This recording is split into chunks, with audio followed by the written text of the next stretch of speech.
The irony here is, I ate healthy all my life, exercised every day, followed the instructions of my fat, out-of-shape doctor to avoid losing a leg to diabetes. Well, a truck hit me. It's okay to laugh. I am living proof that God doesn't give you more than you can handle. Just kidding. I heard he has a good sense of humor. In fact, if any of you need proof, Mike O told me, just look to your left. There's your proof. Well, when I was in the hospital after the accident, the first thing they did to me was drug test me. And there was a long list. Marijuana, uppers, downers, cocaine, opiates, methadone, oxycodone, ecstasy, and pregnancy.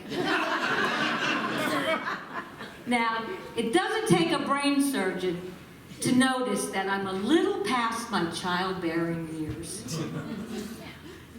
Well, I got a lot of get well cards while I was convalescing. My favorite has a picture of a dog in the front. Inside it said, "Would it help if I licked your face?" No, it would help if you found my leg.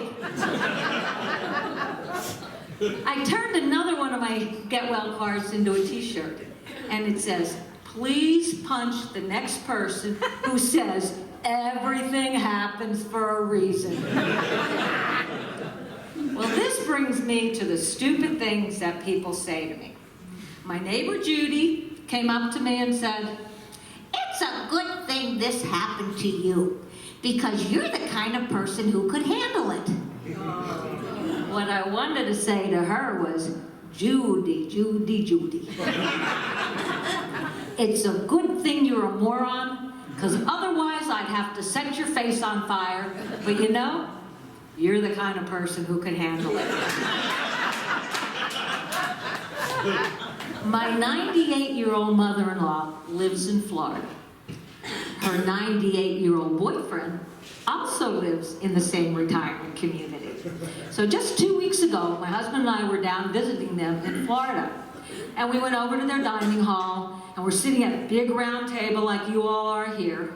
And he's across the table from me, and he says, "So, do you miss your leg?" So I yelled across the table, "Only on Wednesdays when I have pole dancing class." And then I ran into a friend at Harris Teeter about a month ago, and he asked me if my leg was getting better.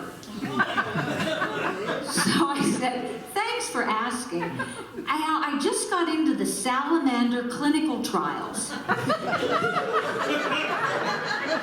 And every night I rub this special cream on my stump.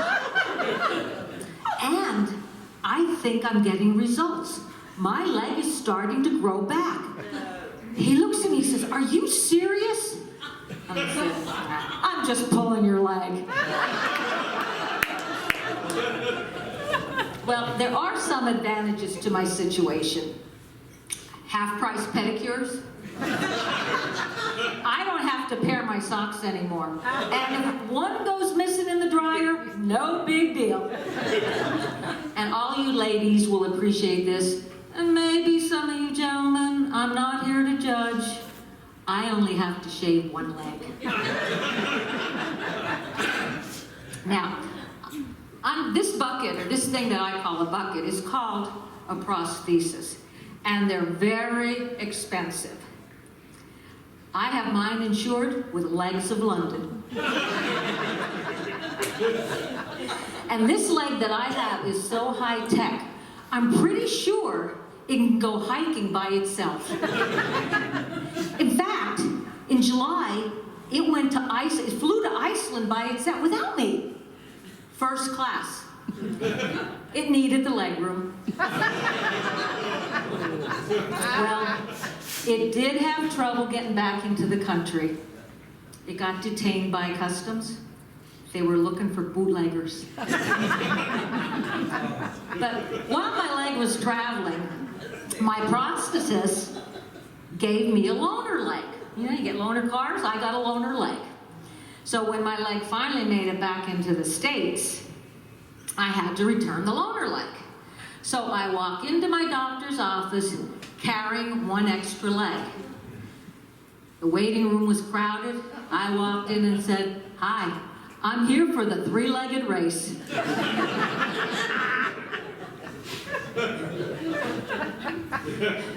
So my therapist says I have to stay positive and try new things. So she asked me if I ever thought about doing stand-up comedy. Look at me, I can barely stand up. Thanks, Mike. So she told me about this comedy course at Good Nights in Raleigh. So I went home, checked it out online, drank myself silly, and signed up. Now, my therapist doesn't want me as a patient anymore. She wants to be my agent. Well, I wanted to give my new leg a name. So I asked my friends and family for some suggestions. Well, I got Lego, Footloose, and Donald Stump. So the other day, Donald and I are out shopping. You know, I needed some Doritos, some wine, medicinal of course, and some kitty litter. Well, it was a hot day and I was sweating like crazy. Underneath this bucket, I wear a thick gel liner, and it's like wearing a wetsuit in the Mojave Desert. So by the time I got to the junk food aisle, I could feel the sweat building. The stuff I needed was up on the top shelf. So I reach up on my tippy toe, grab a bag of chips, but when my fake foot flattened on the floor, I knew I was in trouble.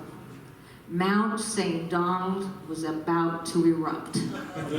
Sure enough, the sweat blew up my leg, out over the top of the liner, and ran down my real leg. You guessed it, I now have a puddle between my legs. So, I look around hoping that nobody had noticed. But about 10 feet away, there's a little kid hanging on the end of his mother's shopping cart. He looks at the puddle, he looks up at me. He looks at the puddle, he looks up at me. Big grin on his face. To add insult to injury, he reached inside his sister's diaper bag and threw me a Pampers pull-up. Our shopping carts passed like two ships in the night. I gave him the evil eye. I know he'll take my secret to his grave. Well, I wish that was the end of my story, but it's not. During the eruption, my liner shifted and created an air pocket.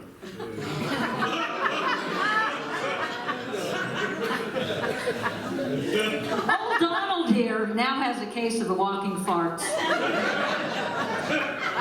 So as we walk the Green Mile together, all I hear and everybody else around me is